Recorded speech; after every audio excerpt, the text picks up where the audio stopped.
এ পৃথিবীতে সুখী কারা?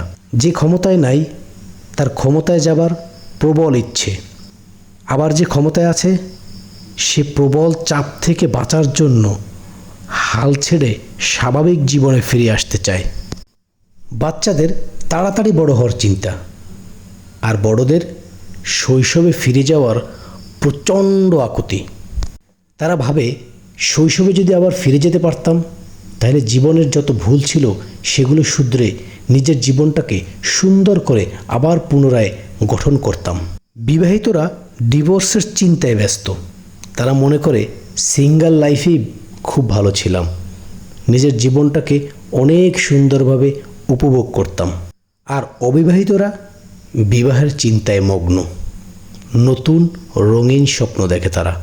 চাকরিজীবীরা কাজের চিন্তায় মগ্ন বা চিন্তিত, আর বেকাররা চাকরির খোঁজে পাগল প্রায়। গরিবদের বড়লোক হওয়ার চিন্তা।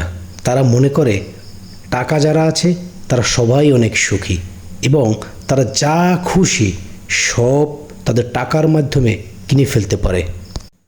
আর বড়লোকরা একটু শান্তির খোঁজে পৃথিবীর আনাচে কানাচে সব জায়গায় তন্ন তন্ন করে খোঁজ করে, কিন্তু সুখের দেখা বা শান্তির দেখা তারা কোনোদিনও পায় না।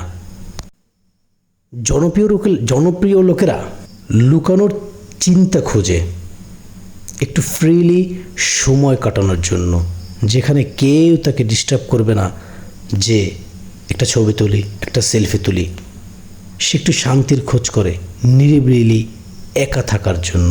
আর সাধারণ জনগণ একটু জনপ্রিয়তার জন্য দিন রাত পরিশ্রম করে, যে মানুষ আমাকে চিনবে, আমাকে সেলিব্রিটি মনে করবে, আমার সাথে ছবি তুলবে। বস্তুতপক্ষে পৃথিবীর কেউই নিজের অবস্থানে সুখী না। তবে পার্সোনালি আমি একটা কথা বলতে পারি, যদি কোনো অসহায় মানুষের মুখে একটু হাসি ফোটাতে পারেন তাহলে দেখবেন সুখ কি জিনিস সেটা আপনি অল্প সময়ের জন্য হলেও অনুভূত করতে পারবেন। একটা কথা মনে রাখবেন, বেশি আকাঙ্ক্ষা না করে যার যা আছে তাই নিয়ে সৃষ্টিকর্তার উপর সন্তুষ্ট থেকে সুন্দর জীবন গড়ার প্রত্যয় নিয়ে সবার চলা উচিত।